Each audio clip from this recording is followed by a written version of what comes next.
Wakas na! Warriors binura ang sumpa versus Nuggets. Curry mainit pa rin ang kamay. Bago tayo magpatuloy, kung bago kayo sa channel, huwag kalimutang mag-like at subscribe para sa mga bagong videos. Magpatuloy na tayo. Sunod-sunod ang laban ng Golden State Warriors. At ngayong gabi, hinarap nila ang powerhouse team ni Nikola Jokic, ang Denver Nuggets. Matatapos na kaya ang tila sumpa sa Warriors na hindi pa nananalo sa huling siyam na laban kontra sa Nuggets? Sa unang quarter, si Moses Moody ang unang umatake para sa Golden State.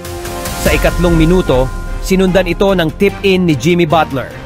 Pero agad siyang binigyan ng leksyon ng 3-time MVP Nikola Jokic sa pamamagitan ng isang post-up move. Sa kanya rin nanggaling ang unang 2 puntos ng Denver. Hindi rin nakalusot si MPJ sa harapan ni Stephen Curry na nagpakitang gilas sa pamamagitan ng isang look-away pass.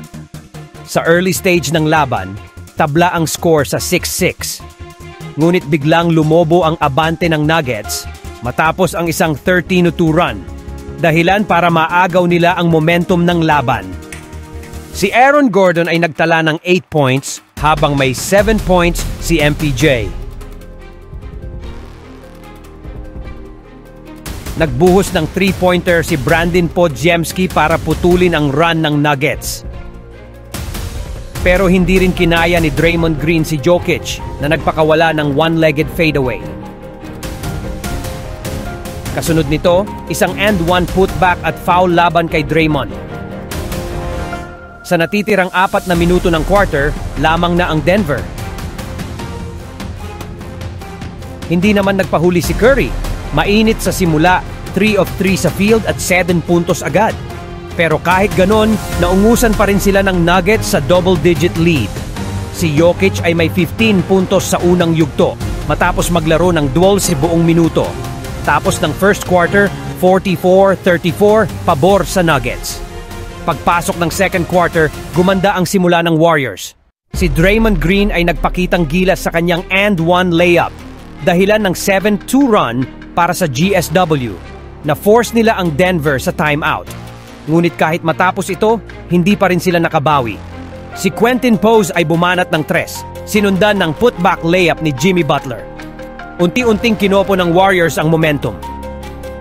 Nagpakawala ng sunod na 3 si Stephen Curry. Hindi pinansin ng depensa ang greatest shooter ever. Sa ilalim ng 3 minuto, nakalamang na ang Warriors salamat sa sunod-sunod na tira ni Curry. Bagamat mukhang pagod, hindi siya nagpapigil. Nagtala ng 9 na sunod na puntos. Kabilang na ang isa pang 3 at isang driving layup. May 19 points si Steph sa halftime at tangan ng Golden State ang kalamangan.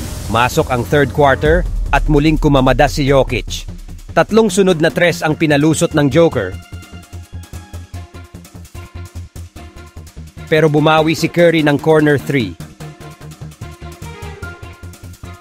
Hindi nagpaawat ang Nuggets. May 8-0 run at muling nakuha ang kalamangan, 4-3. Pero andito na naman si Steph. Sumayaw si Aaron Gordon sa depensa at napasok ni Curry ang isa na namang 3. Sinundan ito ni Buddy Hield ng madali ang basket at isa pang dagger 3 ni Steph sa harap ng Denver bench.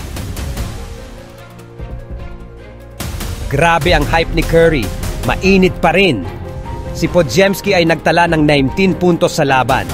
Pagkatapos ng third quarter, may 12-point lead ang Golden State, 96-84. Sa fourth quarter, kahit wala pa si Curry sa simula, umabot sa 17 ang lamang ng Warriors. At nag-flex pa si Podziemski ng Jordan Shrug matapos ang isa pang 3-pointer.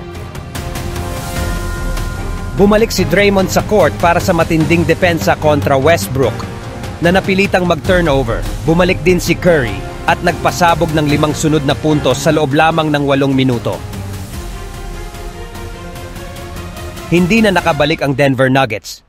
Sa wakas, naitala ng Golden State Warriors ang panalo at natapos na rin ang 9 na sunod na pagkatalo nila laban sa Denver at kay Nikola Jokic. Salamat sa panonood. Kung nagustuhan nyo ang video, huwag kalimutang mag-like at subscribe para sa mga bagong videos.